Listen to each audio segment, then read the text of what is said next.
Being a CISO is like waging a never-ending chess game against players you don't know, can't see, and attack without warning. On this podcast, cybersecurity experts have a pragmatic dialogue on cyber risk, current attacks, and security trends. Welcome to the CISO's Gambit. I'm joined today by Darin Hurd, EVP and Chief Information Security Officer at Guaranteed Rate. Darin is a senior executive with over 20 years experience across information technology, consulting, and financial services. Darin holds an MBA from Northwestern University, Kellogg School of Management, and a CISO executive certificate from Carnegie Mellon University, Heinz College of Information Systems and Public Policy. In 2023, Darin was named Chicago CISO of the Year. Darin Hurd, thank you for joining us today on the CISO's Gambit. Sean, thanks for inviting me. Looking forward to it. I got to spend a little time in Chicago not that long ago, and I wish we would have had an opportunity to run into each other during the last Avanta back in November.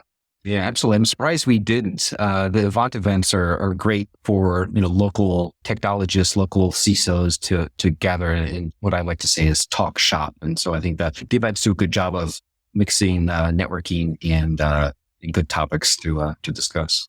Yeah, you have an amazing community over there. Probably the most vibrant one I've been exposed to, and I get exposed to quite a few. So I think it's something to be proud of. You see the mutual respect amongst all the leaders across some of the world's largest companies, and they're all just like, hey, how can I help you out?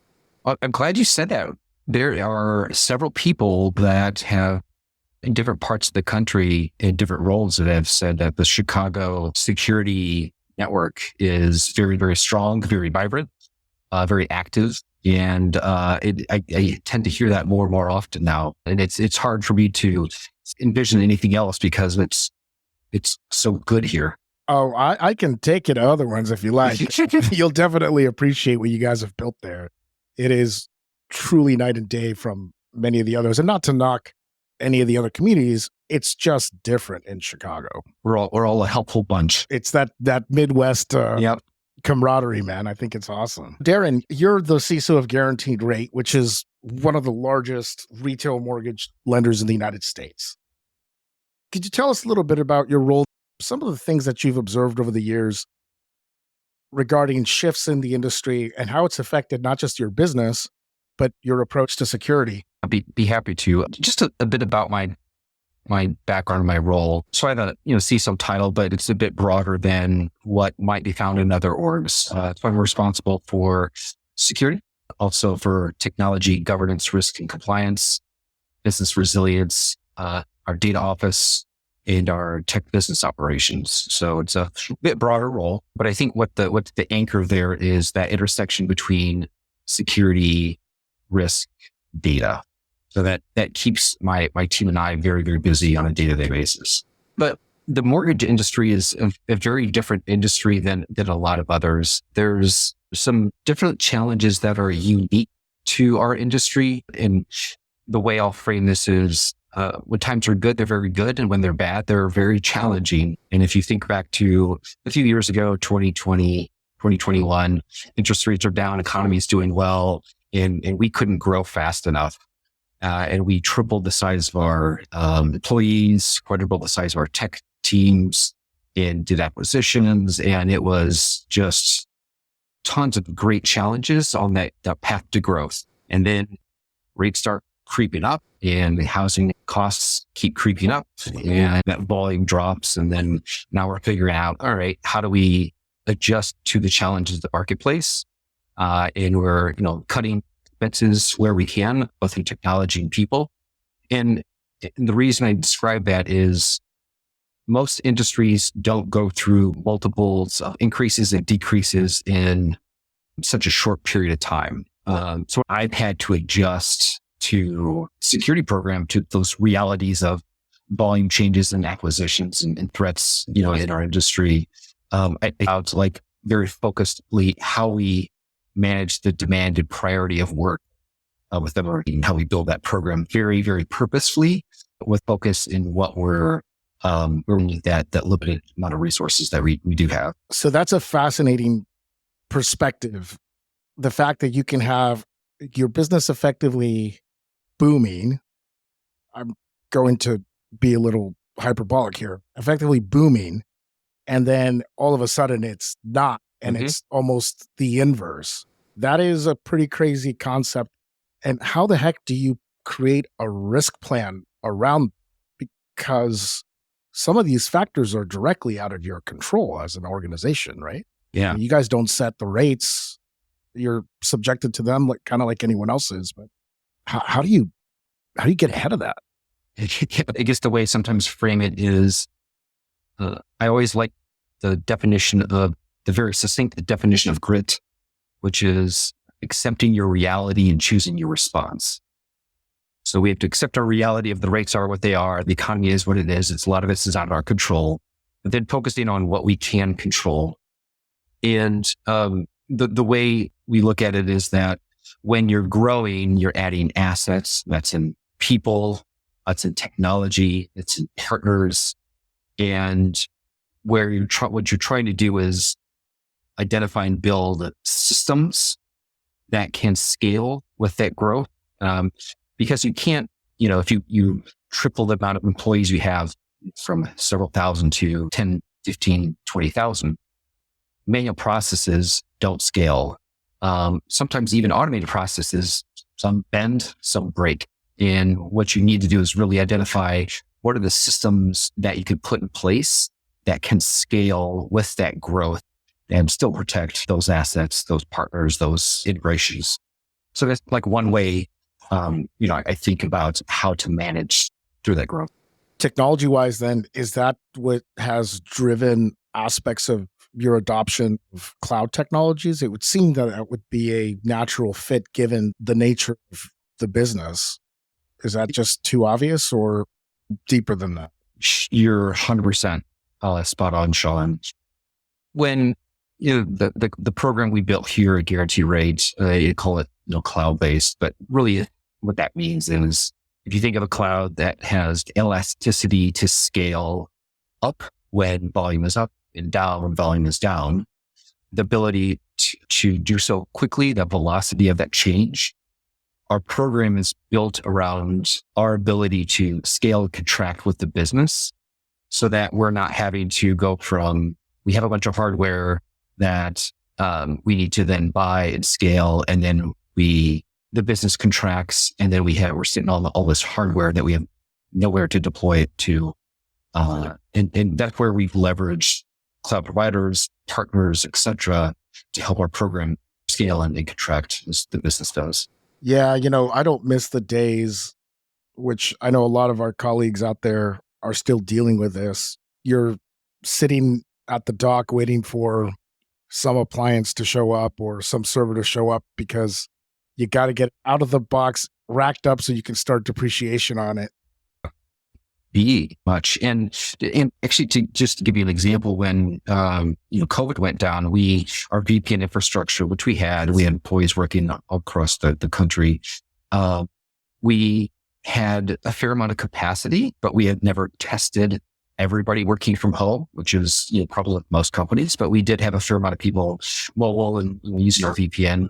When COVID happened, we ran into some capacity constraints, like a lot of companies. Order the additional hardware, deployed it, whatnot. And we got through it. At the end of the day, we're able to successfully connect, employees to getting access to the resources they need. Fast forward to today, we don't have a VPN. Our access to our environment is all zero trust based, software based, agent based, and we don't have the constraints that we had just a few years ago with the need to manage and deploy hardware into different data centers across the US to support VPN. So on that VPN front, when did you make the decision, you know what, we're getting off of this boat, we're getting in a different, because this boat's got a huge hole in it. I'm talking about traditional remote access style VPNs. What was the onus for that? Was that due to the COVID piece, or were there other factors that made the decision even easier? For example, some of the obvious security benefits that can come from it?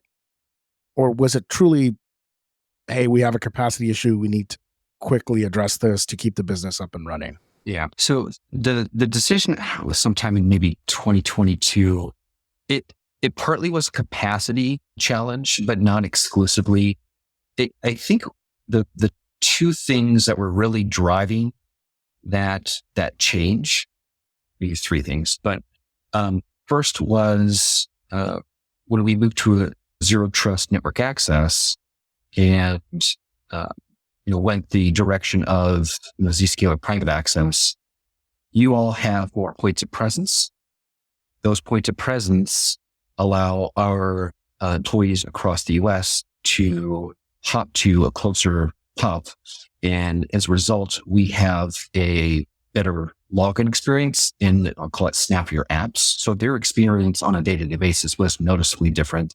And we measure that with some of the response times with some key applications. So that was the first thing. Second was around the risk reduction that comes from moving off of a traditional, VPN technology that's 30 plus years old to something that's modern, software-based, zero trust based, and the risk reduction that comes through that. So that's better inspection of traffic. That is segmentation of our traffic that we're able to do.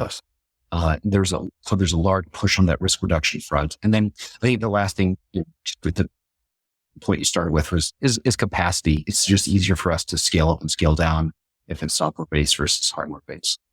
I'm curious if you've run into this with peers across either your vertical or in others. I've observed over the last 2 months, let's say, that all of a sudden there's this realization for some folks when it comes to their usage of legacy tech like VPN. I'll give you an example. Just about a month ago, barely a month ago, a large organization that we're all fairly familiar with decided to rip out all of their legacy VPN, and they decided to do it in less than 48 hours. It actually wasn't as traumatic as some folks just kind of had assumed it was going to be. And we've all dealt with, you got to get the agent out when it comes to traditional VPNs, but in their existing world, they were already leveraging the technology. In this case, it was Zscaler's technology. And the implementation was fairly trivial because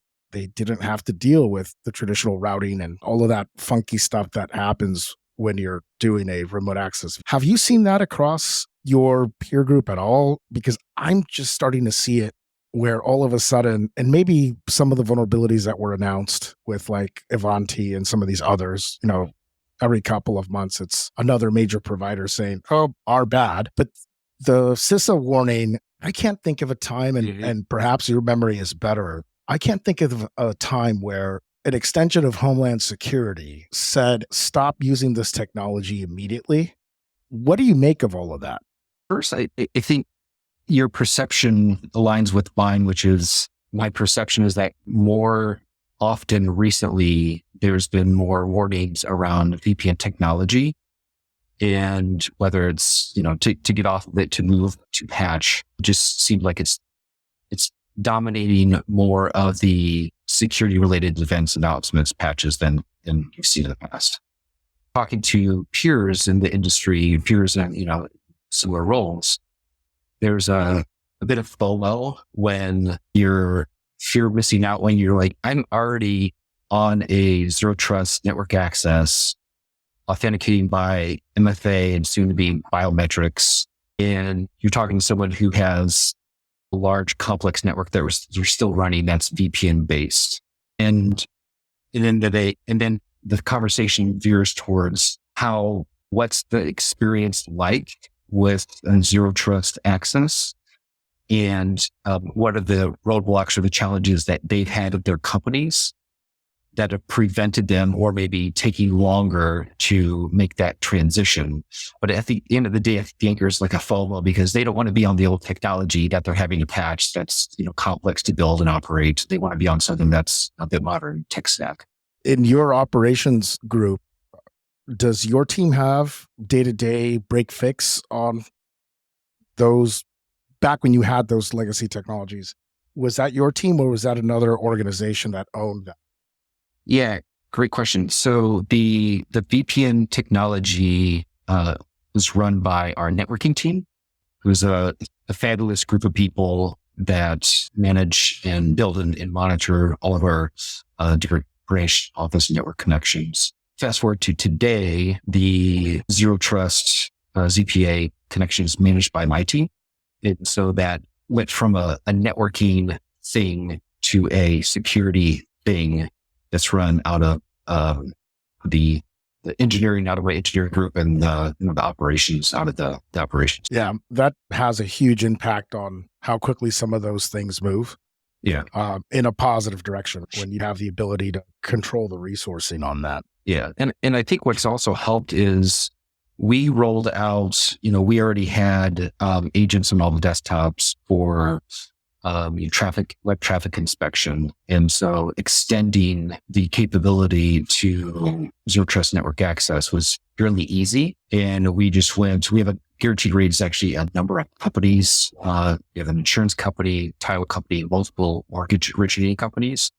And we just built the agents were already out there. We just went company by company, rolled it out, learned a little bit each time, made some adjustments. And it was, really a few people running that rollout across a large enterprise. So it was, for us, from a build and operate standpoint, there was a lot of leverage and efficiencies gained there too. Now, in a perfect world, obviously, for CISOs with your level of experience, usually you're inheriting a large infrastructure with, not always, but with a significant amount of technical debt. If you could wave a magic wand and start everything over, which I know we've all had to deal with that at some point, how would you approach program development? What would you advise the business? This is a hypothetical, right? So we're not talking guaranteed rate. Based on everything you've learned and all the security successes you've had in terms of programs and building the teams, if you could encapsulate, 3 things that to you would be the core focus of standing up the GRC function, the technology architecture function, and the operational function, what might those actually be? To standing up a program, this is a fun question. There's something I said in a few different talks I've done, and the way I'll frame it is, if you've ever watched the movie Fight Club, where everyone knows the first rule of Fight Club is to not talk about Fight Club. That's right. That's why we're not talking about. That's why we're talking about Fight Club. I have a sort of a saying, not to be taken literally, but first rule of security is to not talk about security. And what that effectively means is that when you're building out a program, you need to not overwhelm your stakeholders in the business with security speak. You need to talk really about what I think are risk reduction, operational improvements, user experience, compliance, things that they can connect with and relate to. Because what that does is it establish what I think is the foundational for anything is that trust that you must have with your stakeholders who you're serving, as your role in security, but also you need to partner with to get stuff done. So I think, starting greenfield or really whenever you need to do that. Second, and closely related, is working with them because every company can be very different as it relates to their risk tolerance, and understanding whether it's a board, a public company, or it's a private company, a family-owned business, that where their risk tolerance is at, how much money are they potentially willing to lose due to a cyber incident, and in talking about, the probabilities of different scenarios. So I think, establishing that trust that you can have those effective conversations, talking about risk in light of the business that company is operating. Then I think you get to all right, so now what do we need to do? We have then get to the brass tacks, if you will, what's the threat environment look like?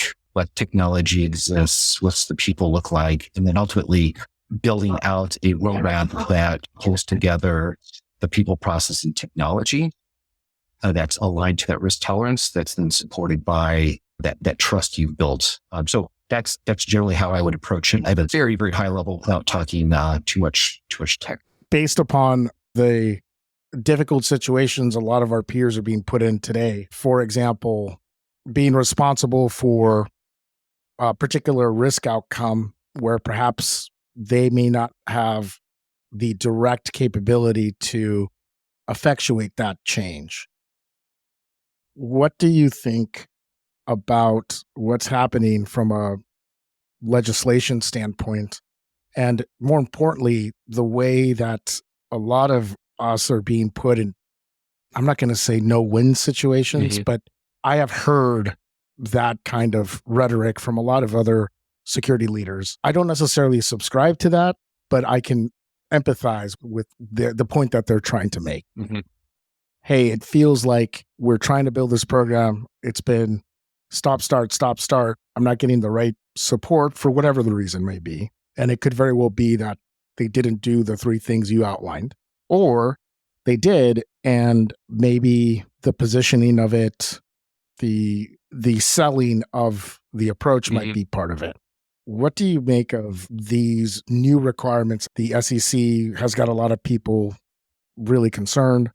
And I'm also starting to hear additional pressures coming from shareholders that are saying, hey, our stock just took a massive hit because of this outcome. We're now seeing personal liability become a conversation very differently than it was before, right? In your mind, are these things good? Are they bad? I know that it's very black and white, but how do you see the shift that is occurring very rapidly, the impact that that's having on the psyche and the ability to execute for a lot of our peers? Yeah, and I think, Sean, it's a simple question with a very complex answer that I won't likely have. But so overall, that I think myself and people in my type of role, there is more pressure to, of course, protect the people, the assets, the operations of the business, and the government, like the SEC and other state regulators. Other things that are being passed are still good steps in the right direction. But I think at the end of the day, to make a very broad comment, the actions and the outcomes of the government related organizations aren't doing enough. If you look at the SEC. The recent changes they made, and we're not a public company, so we're not, directly impacted. It's great that we're trying to protect the interests of the investors, of trying to create more transparency around the events that are happening, security events that are happening. And that does have some trickle down effect to, like we do business in New York. So we have, NYDFS cybersecurity regulation that fits within that there's some theme, but, at the end of the day, you're still seeing ransomware attacks up. You're still seeing, operational issues in healthcare, on public sector, financial services. There's a lot that's hit home recently. And I think ultimately the regulations aren't going far enough, fast enough to an extent to set what should be the minimum bar of a effective cybersecurity program for companies in that space, whether it is healthcare or financial services. And the reason I believe that is because we're still having so many consistent issues across different industries with various incidents. So that's a perspective to have. I think where we've responded well is around getting in front of where these regulations are going, making sure that our program is not just keeping up with the bare minimum, that we're several steps ahead of where a lot of these regulations are going. And I would that other peers and other companies are doing not just the minimum, but trying to do more and stay in front of the evolving threats that that our respective industries face.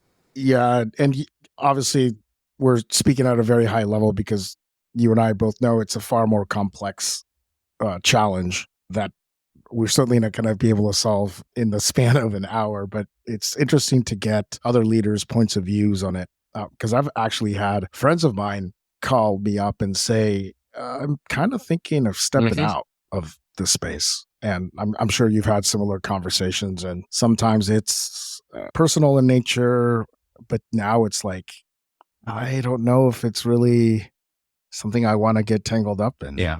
And it's a very fair thing to reflect on. And if you're in an organization where now each organization size, complexity, culture can be very different. If you're an organization where it's like, oh, Sean's the security guy, his team has it. And then when something happens, Sean's the scapegoat and his team's the scapegoat.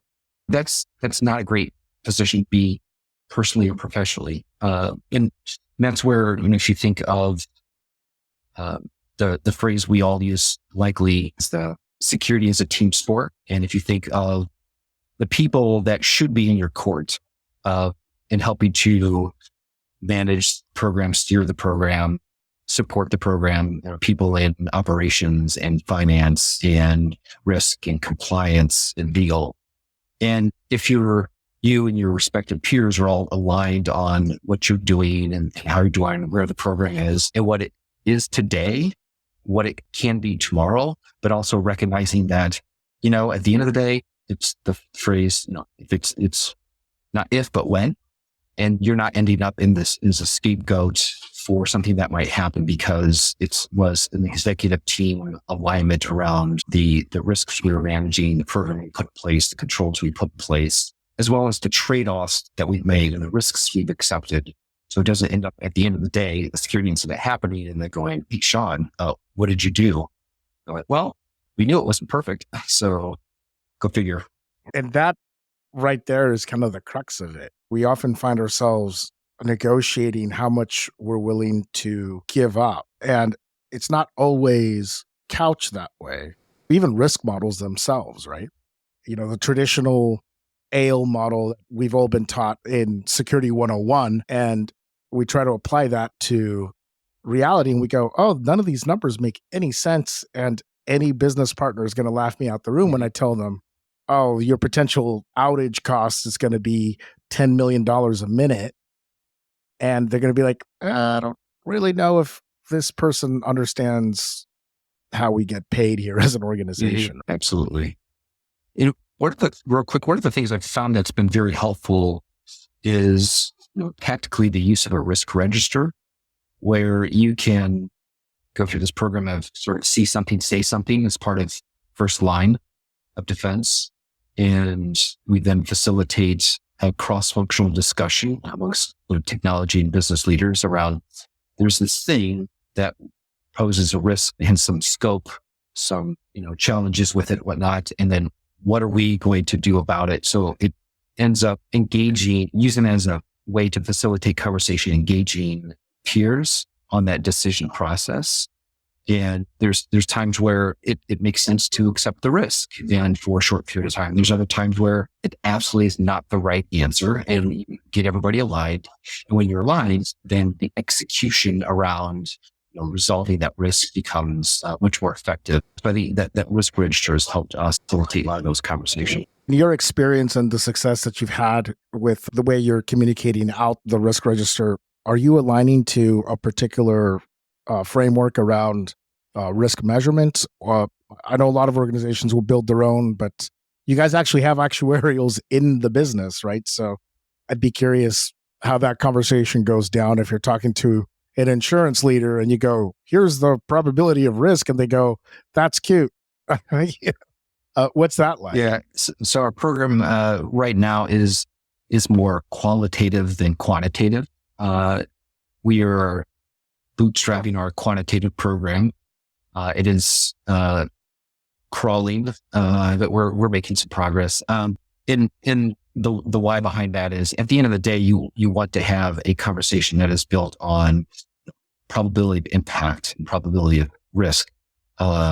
In that, those types of conversations are easier to have with the business because they understand probability and dollars versus, green, yellow, blue, green, yellow, red. So we're in the process of facilitating those conversations. As far as a specific framework, we're starting to lean into FAIR a little bit. I think at the end of the day, the industry is evolving fairly quickly where different companies have had different challenges or successes with different models. And I don't think anybody has it quite right yet.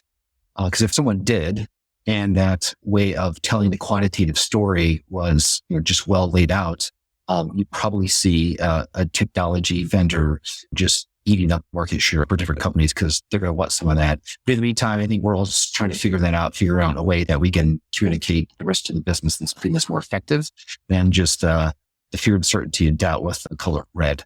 That is very, very true. And the red, yellow, green, I think has been a bane of most security practitioners. Auditors seem to love it, but you lose all the nuance when you take that approach. Are you familiar with the work of Douglas W. Hubbard?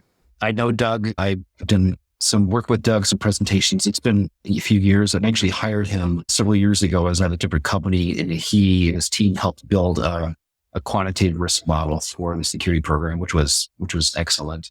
But yeah, I subscribe to Doug's loathing of qualitative model. I became a follower of his work, so that's fascinating. You actually got to work with him, and have him as one of your advisors. That's awesome. He and the team are really smart people that take the path of least resistance for most companies, which is the qualitative approach. Let's throw something in a low and call it a yellow or whatever, or high and we'll call it a red. And then it makes no sense when you're really trying to effectively measure risk and measure the impact of your controls against the risk reduction.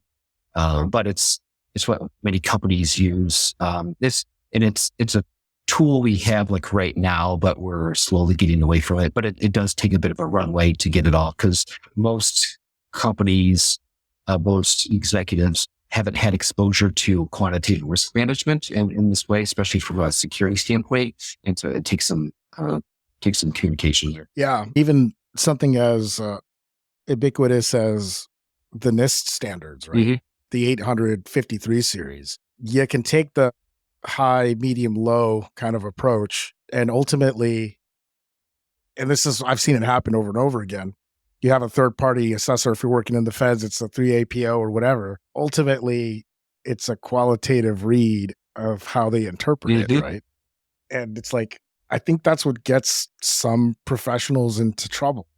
And maybe why some organizations are really rethinking how they might go about communicating aspects of the risk that the program, not your program obviously, but just programs in general, inherit through these other qualitative approaches, which I believe are still incredibly valuable, prevalent, and necessary. The other piece is just something historically we as an industry have really struggled with because all of the data is locked behind one vendor or another vendor, and there's not a ton of desire for any of these organizations to information share. You are 100% right. And I think that just makes our job as the security professionals more challenging when we're trying to create an enterprise picture of cybersecurity risk, when the puzzle to create that picture, some pieces exist, some pieces don't, and you don't know quite what you're building. And then you're trying to pull that together into something that's cohesive for the business to then take that, create some awareness, create some understanding, and then be able to digest that, have a conversation and discussion on it, and then make decisions off of. One of the recent thought leadership pieces that you published was on adoption of more quantitative measures in the form of both risk and also insights into how technology is being used. And I believe you're doing it through the partnership with Zscaler via the ZDX capabilities and some of these others that have opened up. What has that been like for your team? For those that haven't read your article yet, and we'll make sure to post it also when this episode comes out for folks that want to really dig in. Yeah, I'd be happy to. The partnership's been great. I think you all do a great job of engaging customers, getting their thoughts around how to solve some of our most pressing challenges. And, that's where a lot of the work came out with our Risk 360 in that platform, which you've all to identify risk and articulate it in a way that is actionable. So the way I view this is that from a guaranteed rate perspective, we protect what matters most, which is your data when you apply for your mortgage. And my team, who is one of the most talented teams I've ever worked with, but they only have so much capacity. And we have this mountain of work we need to get done. We have a limited capacity. And the tools like Risk 360 allow me to do is go, all right, with this capacity that I have, where are my most pressing issues, or a different way to say that is, where is the most opportunity for me to identify spots of leverage where I can reduce the most amount of risk with the most effective use of resources. Yeah. So the first thing I think it helps to do is identify where to leverage. Where, is it segmentation? Is it vulnerability reduction patching? Is it there's a configuration change? Is it a sandbox change where we can identify if we spend sometimes go through this thought exercise, an hour a day, $1, $10, like where are that limited amount of resources you have, where should you spend it most to then reduce the risk. So the first again is to identify where your leverage points are. And then that allows you to then prioritize your resources against those points you want to leverage to reduce that risk. So it helps me focus the resources on more pressing areas. And then the third, which has been very helpful, is you identify what you want to do, where to prioritize, but you need to communicate the impact you're having. It's not great when you just say, "How was your day? What did you do?" And like, I did good things. Like, okay, well, I don't know what that means. So communicating that impact to not just the team, but your stakeholders. And we made these very specific allocations, resources, problems, challenges we're solving, whatnot. And, this is the amount of risk we reduced in that time frame. And here's where we're at now. And this is the next things we're going to work on. So that's how to look at it. It's a little bit of a long-winded answer, but it's been a great tool set for us to use. That's awesome to hear. That's one of the things that jazzes me, talking with leaders like yourself that are seeing benefit from the things that our teams continue to innovate on. Switching gears a little bit, I wanted to get your perspective on something.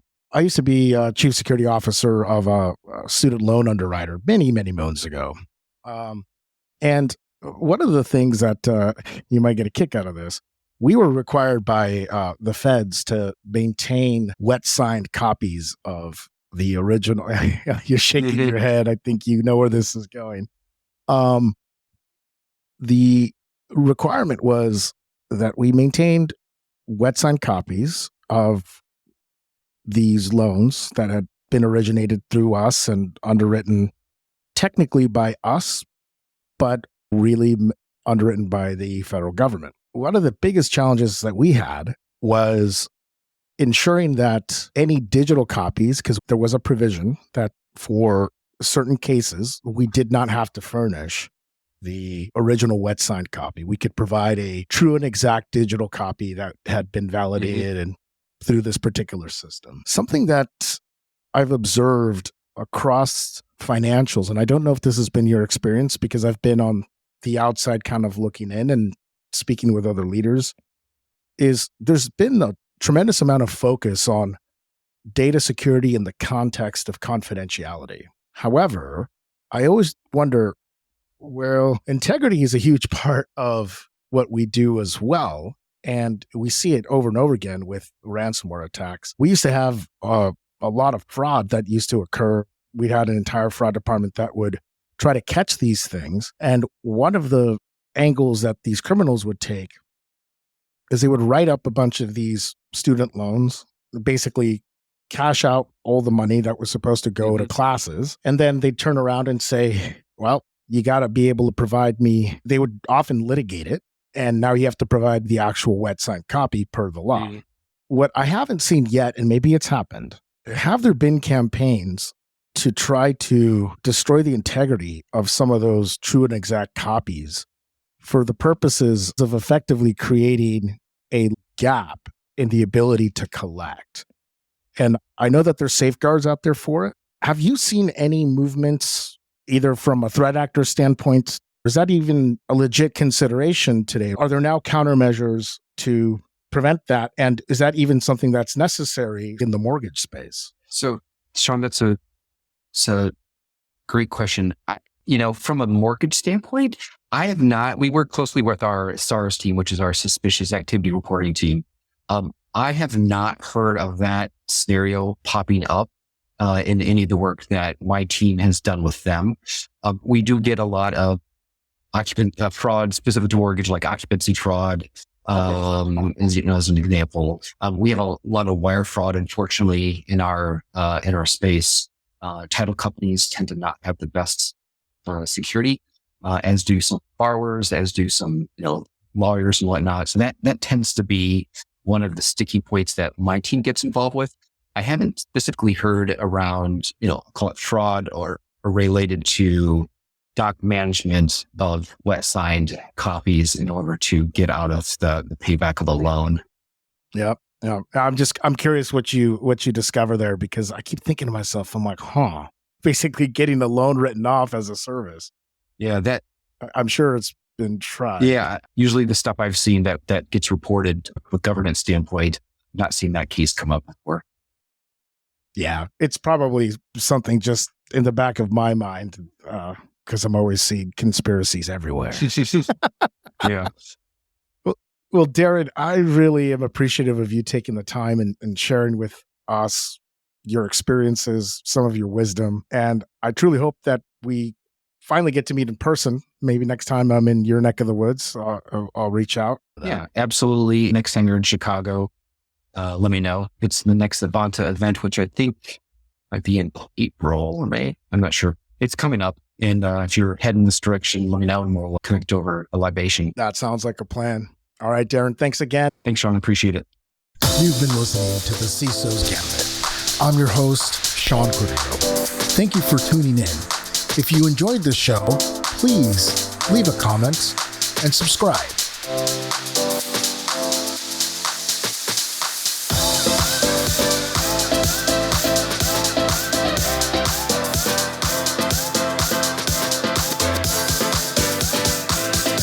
Content on this podcast may contain forward-looking statements that are current as of the date of recording and subject to change. These statements are subject to the safe harbor provisions created by the Private Securities Litigation Reform Act of 1995. Full legal disclaimers are available at revolutionaries.zscaler.com.